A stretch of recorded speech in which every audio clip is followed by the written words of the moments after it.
Saudações, companheiros. Meu nome é Wander, hoje eu tô aqui com o Zé Fernando e com a Graziele também. Saudações, companheiros. No episódio de hoje a gente vai tratar de uma série de assuntos aí. Vai fazer uma análise de conjuntura e vamos tratar de assuntos tanto internacionais como aqui de ordem nacional. E a gente queria começar fazendo uma apreciação aqui, dando uns nortes, algumas coisas aqui e também a nossa posição sobre a questão das prévias na eleição norte-americana que está para acontecer aí. O que mais salta aos olhos, o que mais foi debatido pela mídia, tanto pela mídia burguesa quanto pela mídia de esquerda, foi a questão da candidatura do Bernie Sanders. Isso aí que todo mundo já conhece ele das outras prévias, quando ele acabou sendo preterido pela candidatura da Hillary Clinton. Agora acontece que o Partido Democrata abriu mão tá abrindo mão, né? Eu não sei se houve alguma evolução no caso, mas até então eles tinham aberto mão da candidatura dele, que estava sendo um dos nomes cotados com chances de vencer o Donald Trump. Eles abriram mão da candidatura dele em função de um cara da ala direita do partido, que é Joe Biden. Sim. Não, esse cara é super arrombado. Ele foi o vice-presidente do Barack Obama.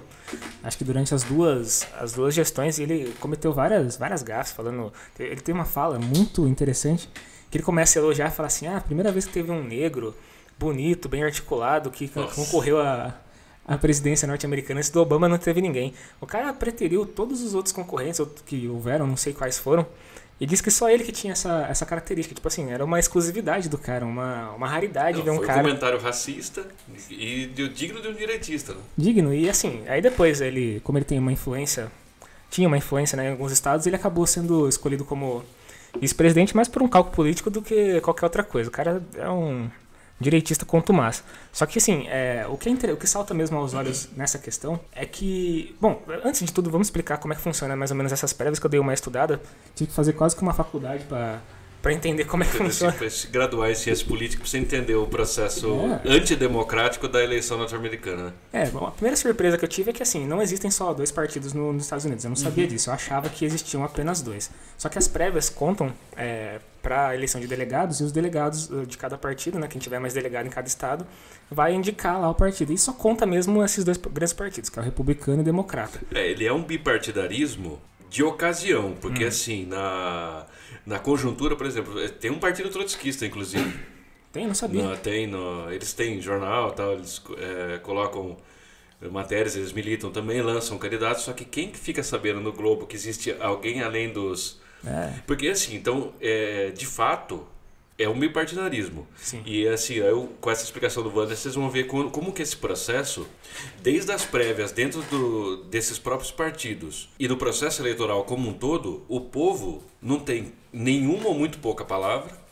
E os candidatos são escolhidos pela burguesia. Sim. Inclusive dentro do partido que é considerado a esquerda, que é o Partido Democrata. A gente tem que deixar claro que de fato não existe uma esquerda dentro desse bipartidarismo aí. Dentro do Partido Democrata tem uma ala esquerda, que inclusive é representada pelo Sanders, mas pelo Sanders. Não é nem exatamente uma grande esquerda, porque o Sanders ele se autodeclara socialista, mas não defende nenhum princípio socialista, nem expropriação dos meios de produção, nem nada. Ele só adotou esse rótulo porque ele está mais à esquerda realmente do que o restante do Partido Democrata. Era um cara que facilmente no Brasil ele estaria filiado ao PSOL.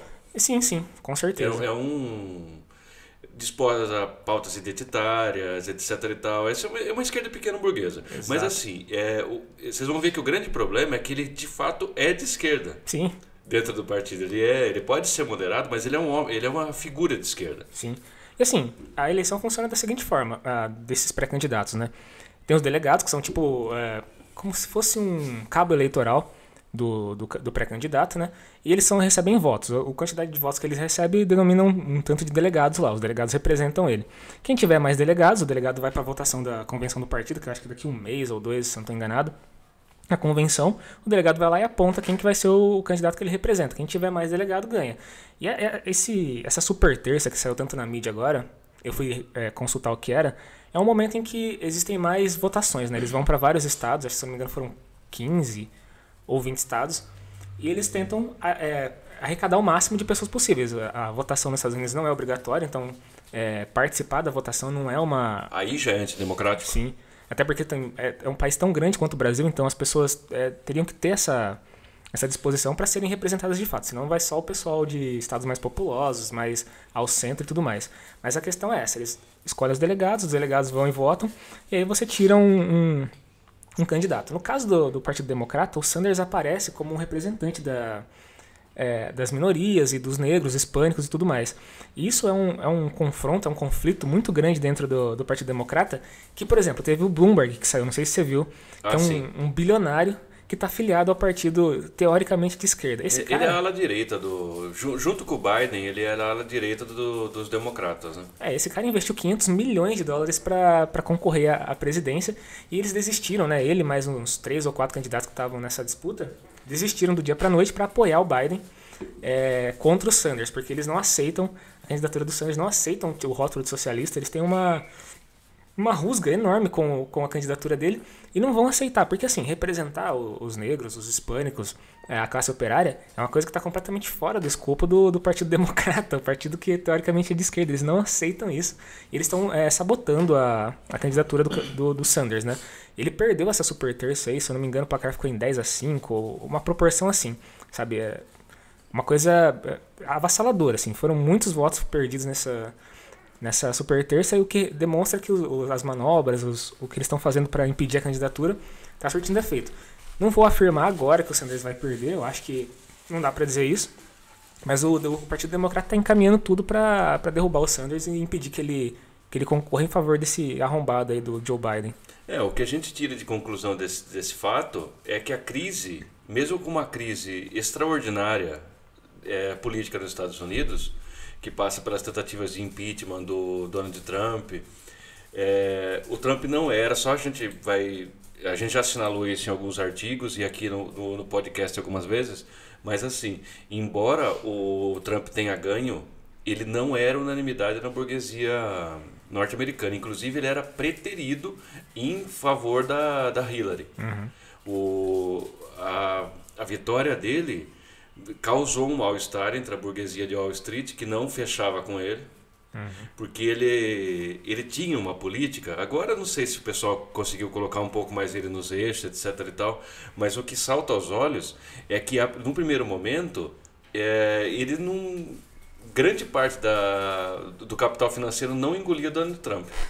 Com as medidas protetivas, esse tipo de coisa, uma certa política que não é favorável para os negócios internacionais. Que eles tinham em mente. Aquela Make America Great Again era um slogan que tinha por necessidade colocar, por exemplo, assim, de diminuir o desemprego nos Estados Unidos, fazer com que ele tivesse aquela energia de antes, mas assim, isso não tem a ver com o que eles queriam. A Hillary falava de tirar o país do mapa. É isso que eles queriam ouvir. O imperialismo nunca aceitou muito bem o Trump porque ele é imprevisível. O que eles gostam mesmo como candidato é alguém que eles possam mandar. Um cara controlável. Exatamente. Como o Biden, por exemplo, a Hillary também. É aquela velha coisa da política internacional que a galera fala que é as relações internacionais. Eles gostam da boa relação, da boa vizinhança. Porque aí eles podem ir lá, caso alguém não concorde com as boas relações, ele leva a democracia para o país que está discordando e fala assim, é um dissidente ali. Aí. O cara não quer negociar, não quer fazer nada, vamos ter que mandar os tanques e os drones para lá e explodir os países que não fazem uma boa relação. É isso que eles gostam, né? Eu acho que em relação à eleição norte-americana, o recomendável para os companheiros fazerem a análise é observarem os movimentos que são feitos contra o Sanders, porque ele é o principal representante da classe trabalhadora. Ele não tem tanta identificação assim. Não posso dizer que a classe operária olha para ele e fala, olha, meu Deus, um operário. Ele é um intelectual, pequeno burguês. Né? Ele nem é isso, né? Ele não é um operário, mas a classe operária tem se identificado mais com ele nos Estados Unidos, e isso também é um resultado, a gente não pode esquecer de falar, de uma crise enorme que existe no capitalismo nos Estados Unidos também. O pessoal costuma achar que os Estados Unidos é a terra da cocaína, que tudo brilha lá e tudo mais, mas existe muita pobreza lá e a candidatura do Sanders demonstra que o socialismo aparecer como uma opção é uma resposta a essa pobreza, essa degradação constante do capitalismo lá, né? Exatamente, é só de ver assim que colocar essa palavra, colar esse título a um candidato, mesmo que ele não corresponda quase que totalmente ao título que foi colocado, coloca em perigo o status quo do sistema. Exato. Eles não podem viver mais. O capitalismo está numa fase que ele não pode viver com a mínima dissensão. Ele não pode mais lidar com essas coisas. Então o Sanders precisa ser tirado da jogada, porque ele vai muito provavelmente levar adiante medidas que não estão mais na pauta da atual conjuntura. Política, econômica e social. Essas medidas que o Sanders apresenta também, a gente não pode esquecer de falar, são medidas paliativas de estilo social-democrata, que é um sistema de saúde que os Estados Unidos não têm. Hoje em dia, se você sofre um acidente nos Estados Unidos lá e precisa colocar um band-aid, os caras vão te cobrar $8 para você pôr esse band-aid, entendeu? Não é uma coisa Não é nada democrática nem social. O que o cara quer fazer é isso, sistemas básicos para dar um suporte mínimo à população. Esse tipo de política só passa mesmo da burguesia quando existe uma situação de crise irremediável. Tipo, tá prestes a acontecer uma revolta, alguma coisa assim. Aí eles abrem mão, deixam passar um candidato desse naipe, como foi aqui no Brasil, por exemplo, com o Lula. Em 2013 ele foi eleito, mas é também porque estava muito desgastado, a política neoliberal do FHC já tinha destruído tudo que tinha para destruir, praticamente vendido tudo, não surtia efeitos econômicos positivos, então o pessoal estava vendo que estava se encaminhando para uma convulsão social. Nos Estados Unidos é a mesma coisa.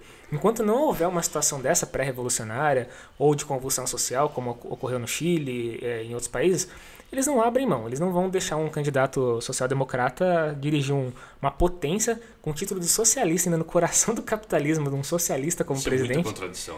É muita loucura, eles não podem permitir isso daí, pode acarretar numa corrente muito negativa para eles. Você pode aumentar a crise e com ela e outros países você pode... Por exemplo, tem um socialista no comando da maior nação capitalista.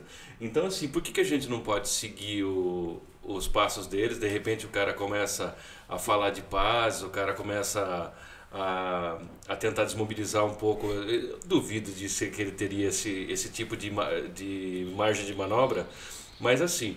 Eles não querem correr o risco. Exato. Eles não estão querendo apostar. Tem um assunto que eu não coloquei na pauta aqui, mas eu acho que é importante a gente abordar, que na semana passada acabou a greve dos policiais militares no Ceará. Eu escrevi um artigo, não acabei não terminando por conta de eu fiquei enroscado, essa é a verdade. Enrosquei lá, achei que não estava claro e acabei abortando o artigo, mas... A essência do artigo eu queria expor aqui, a gente debater, trazer para a pauta, porque foi um episódio de muita confusão.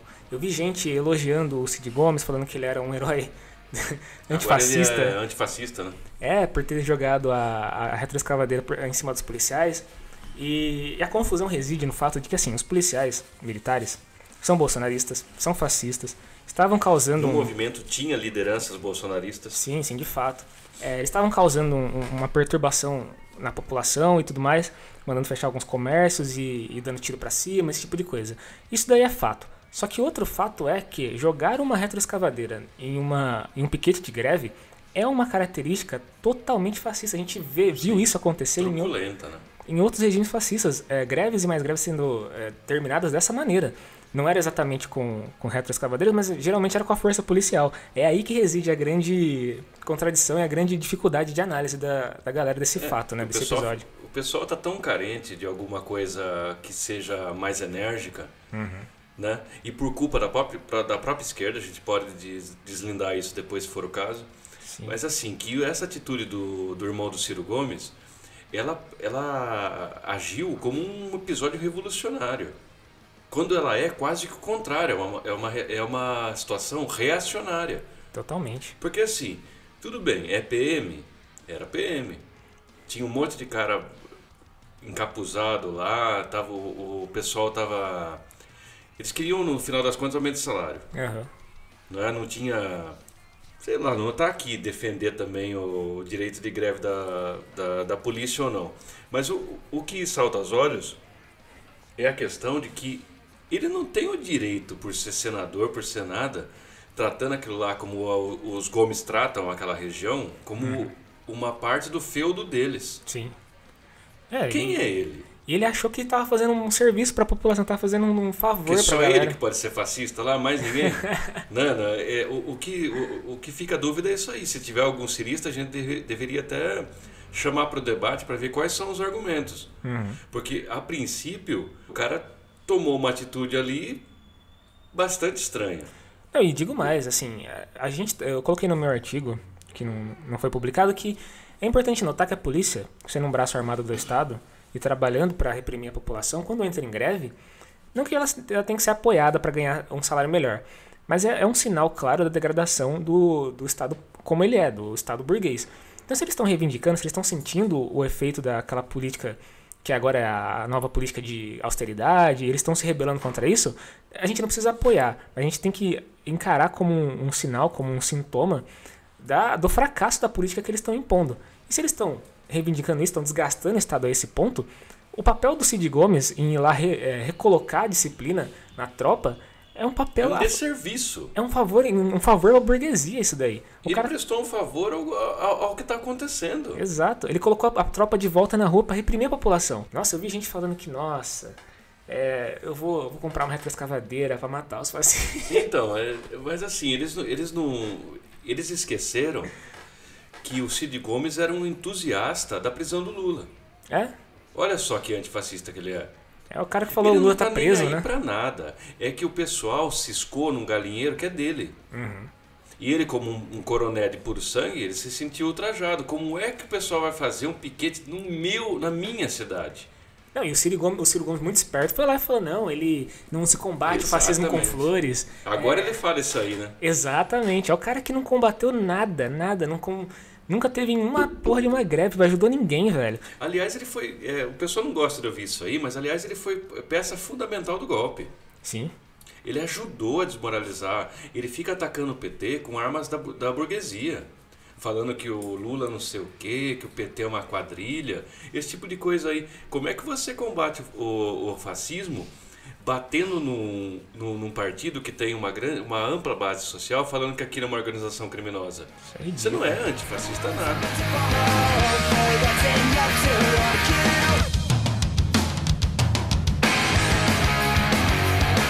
Bom, então, a partir desse episódio aí, deixando claro nossa posição de que o que foi feito ali no Ceará é uma prova de que os irmãos Gomes são super direitistas, não o contrário, a gente pode se aprofundar na realidade brasileira, que também está indo para uma instância, para um momento que demonstra uma degradação total do regime político dentro do marco dessa nova política de austeridade que eles querem impor para aumentar o PIB, né, para aumentar a produção de riqueza no país. E a gente já viu que isso não dá resultado nenhum. Coloquei na pauta a notícia que saiu recentemente agora, ou melhor, a notícia que saiu recentemente, né, de que o PIB cresceu em 2019 1,1%. Quando ele... É o famoso PIBinho. Né? O PIBinho do tamanho do pipi do Guedes cresceu o PIB brasileiro. Quando eles estavam estimando que na hipótese ideal ia crescer 2%, que já é é ridículo. Um fracasso. Só deixando claro que assim, esses números, esses percentuais, eles representam muito pouco da realidade, né? Eles dão uma noção do que está acontecendo, de como que a atividade econômica está se dando, mas eles não são um parâmetro muito confiável para você medir o crescimento do país, a pujança da economia, e eu te dou uma razão por isso. Por exemplo, o Brasil cresceu 1% no ano passado, e aí propagandearam que o desemprego caiu, acho que 0,2%, né? Teve um puta salto de empregos tem aí. Muita gente fazendo Uber aí, parando de procurar emprego. Quando você vai analisar, é exatamente isso que está acontecendo. O desgaste econômico nas famílias vai fazendo com que as pessoas aceitem trabalhar em condições precárias, subempregos. E isso faz com que o percentual mude um pouco, mas não quer dizer que está crescendo nada. Trabalhar de Uber, trabalhar de Rappi, entregando Uber Eats, essas coisas, é uma forma de trabalho sim, mas ela não dá uma dimensão do crescimento industrial, que é um grande motor da economia, do desenvolvimento tecnológico da indústria. Essas coisas não são medidas muito bem pelo PIB, não tem como você retratar elas muito bem. O que tem é o conjunto de riquezas que foram produzidas, você vai lá, soma tudo, vê quanto é que deu e acrescenta em porcentagem. Mas assim, não retrata muito bem o que está acontecendo. E esse 1%, mesmo que fossem 3%, então esse crescimento, por exemplo, se fossem 3%, não retrataria um crescimento real, porque junto desse crescimento vem um crescimento da inflação, um crescimento dos custos, dos gastos, de tudo que o país produz. Esse número não retrata um crescimento real não se converte diretamente em benefício para a população. Isso que é muito difícil das pessoas entenderem. Eu vejo muita gente comemorando crescimento na bolsa. Eu acho até engraçado. Nossa, isso aí é muito idiota de fazer. A bolsa cresce lá, sei lá, vai para 80 mil pontos. O cara fala, nossa, olha essa bolsa, olha isso, que maravilha. Eu falo, meu amigo, você tem ações na bolsa, você é dono da Petrobras. Do contrário... O que significaria isso aí? Nada. Não se reverte em nada diretamente para a população. É igual os capitalistas. É igual a questão que eles estão com o dólar agora. O dólar é uma questão muito crucial, a gente tem que analisar aqui no detalhe, porque eu acho que, não sei se os companheiros voltaram a atenção a isso, mas é muito importante de entender de que por que o dólar está numa alta disparada dessa aí. Inclusive, se for, sei lá, ver economistas na internet, se tiver saco para isso, eles vão dar uma série de fatores, de índices que são que se juntam e fazem essa alta, ou coisas que baixam o dólar, etc. e tal. Eu vi até um pessoal, estava pesquisando alguma coisa para falar hoje, e eu vi 1 ou 2 canais do pessoal falando sobre a alta do dólar. É patético. Eles culpam tudo para não colocar o principal elemento, que é uma crise política do governo Bolsonaro. Inclusive, com todas as reformas que eles passaram, sim. Eu falei assim, as reformas não tiveram tempo de tomar fôlego. Teve, sim. Eles estão desde o governo golpista do Temer, com a PEC de congelamento dos gastos. Em seguida, a reforma da Previdência, a reforma trabalhista, todas essas coisas que eram vistas como um oásis para que os investimentos fluíssem para o país, estão totalmente na contramão. Os caras tiraram 44 bilhões de dólares do país, tá certo? Os negros não estão investindo porra nenhuma aqui. E o Guedes falou que não tem evasão disso aí, não tem fuga de dólares. Se isso não for fuga, eu não sei o que ele chama de fuga. Tudo bem que ele é um cara com um intelecto muito curto, mas assim, para não perceber isso aí... É ridículo. Essa coisa da fuga de dólares, fuga de capitais no Brasil, vem ocorrendo já faz tempo, desde o golpe. A galera falou assim, quando tiver o golpe vai melhorar. Quando tirarem a Dilma, né? Não é ter o golpe. Quando tirar a Dilma, tirando o PT, melhora. Melhora tudo. Aí entrou o Temer, não, quando fizer a reforma, melhora. Aí fez reforma, fez outra. A realidade, assim, nua e crua, a gente assinalou em outros episódios, é que essas reformas elas visam passar o preço da crise econômica para o trabalhador. Então, assim, qual que é o limite para explorar o trabalhador? É o limite da subsistência. Quando o trabalhador tem a grana só para subsistir, tá no grau certo de exploração. Então, assim, você não pode ter um sistema de saúde bom, você não pode ter nada, não pode ter uma educação legal, um sistema previdenciário bom, porque isso tudo suga da economia nacional, suga do bolo do dinheiro que é arrecadado no Brasil, o dinheiro que eles pagam para a dívida pública, que é um negócio que a gente também já explorou aqui. A dívida pública é um ralo de dinheiro, onde vai sendo jogado tudo que é produzido de riqueza no Brasil em forma de imposto, né? O governo arrecada e paga. Parasitismo financeiro, né? Exatamente. Enriquece uma meia dúzia de bancários, quer dizer, de bancos, né? Com seus acionistas bancários. E eles querem o quê? Garantir que o governo possa sempre pagar esse dinheiro. Não interessa como.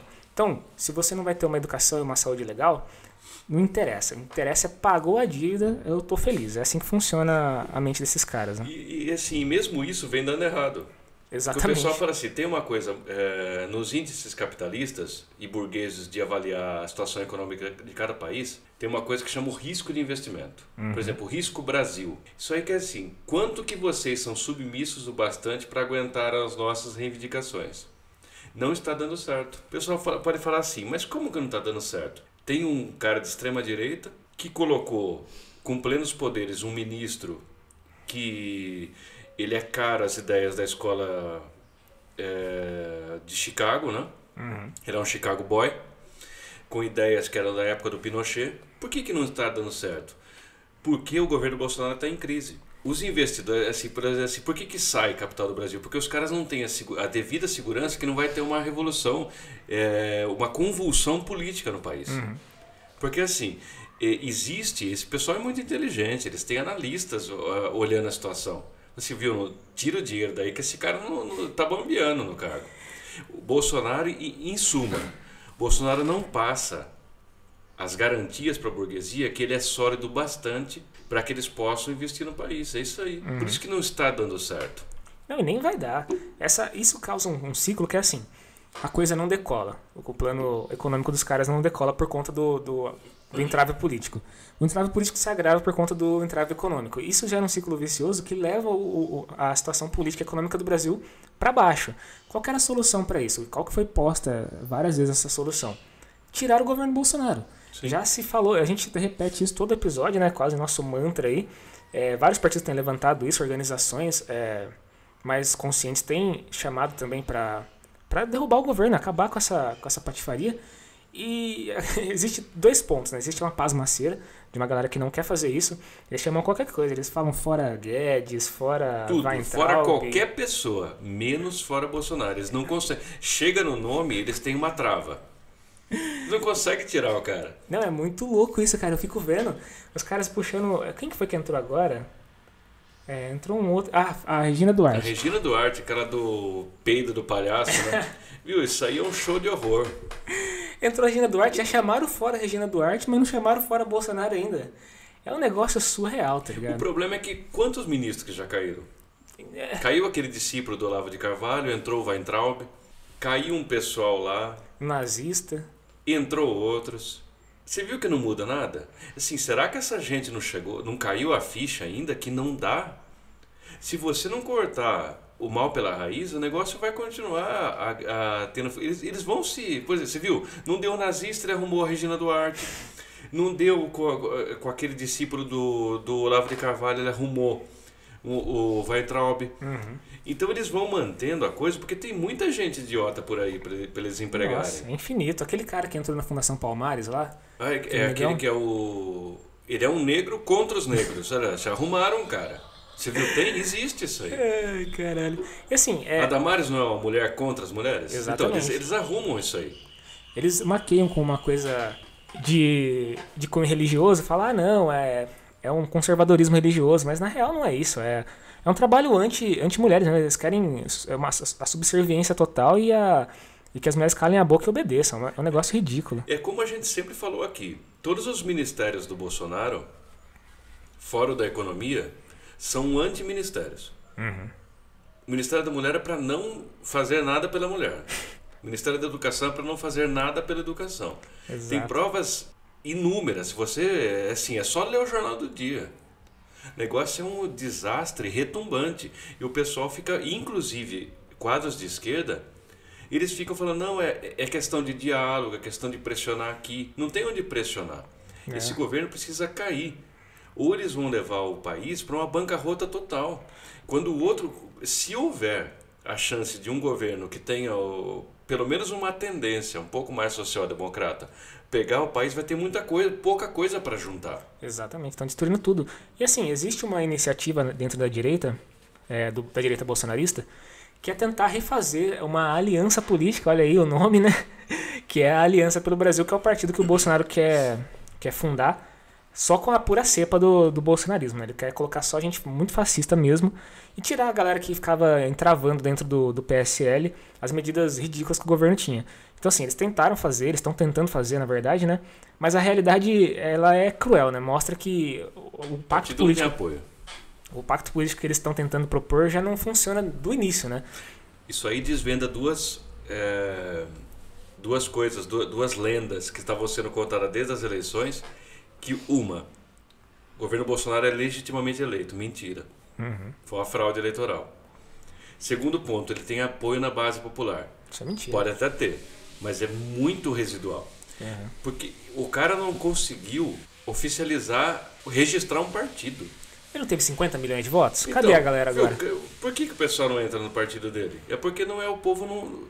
O povo que votou nele, votou por uma questão de uma metralhadora da mídia diuturnamente contra o PT, muito provavelmente pela ausência do Lula nas eleições.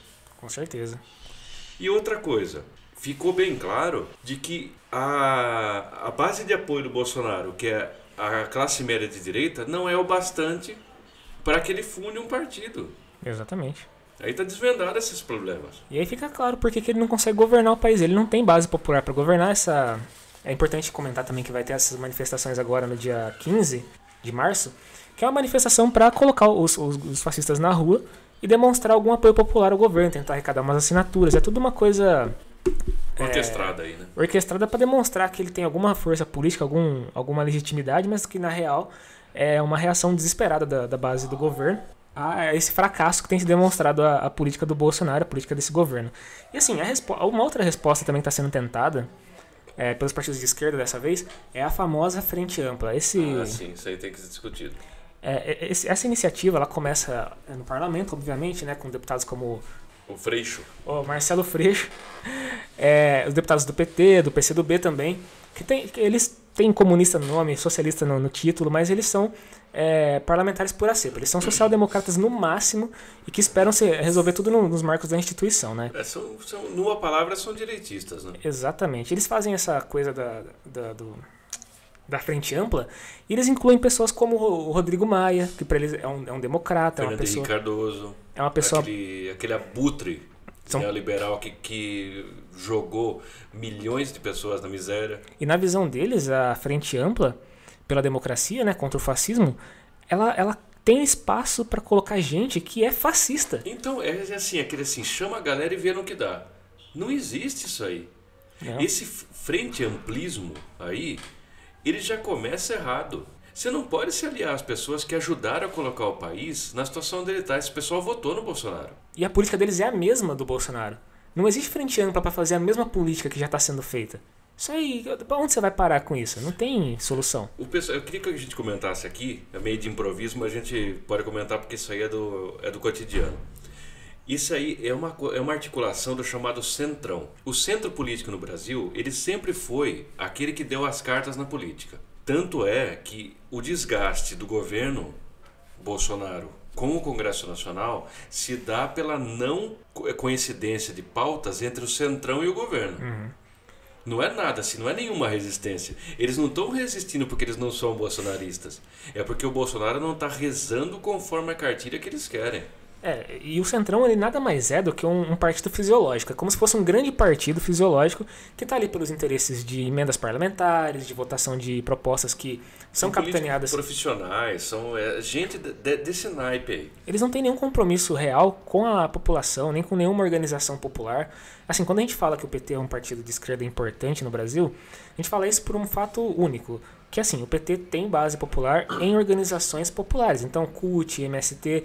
todos eles têm um diálogo aberto com o PT. Então, você pega um Ciro Gomes e coloca ele numa discussão do MST ou da CUT, ele não fala nada, ele não tem política para esses caras, porque ele não corresponde às expectativas da população. Inclusive, Ciro Gomes é um homem do Centrão. Exatamente.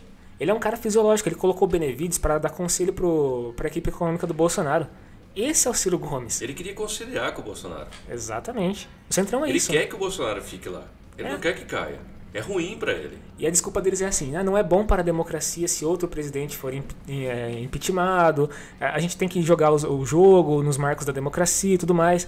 Como se tirar um presidente antidemocrático fosse alguma coisa antidemocrática. Olha que falta de lógica. Não existe isso aí. Pra gente que pensa um pouco fora dessa loucura aí ideológica que esse povo vive bêbado, é o seguinte, eles estão tentando se adequar ao golpe de Estado, porque assim, o governo Bolsonaro é a continuação do golpe de Estado. Isso aí não tem nada de democrático, isso não tem nada de republicano.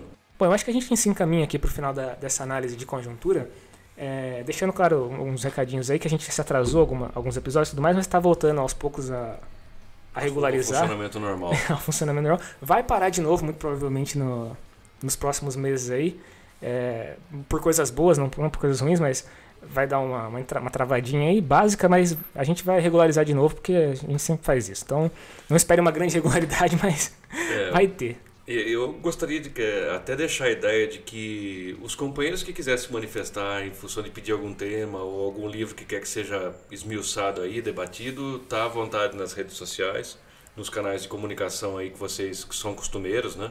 É só pedir lá e a gente vai fazer. Caso não haja nenhuma manifestação, a gente vai escolher aí uma obra e tal e debater. Tem algumas aí na agulha, na ideia. E é isso. Muito obrigado, companheiros, e até a próxima. Fora Bolsonaro.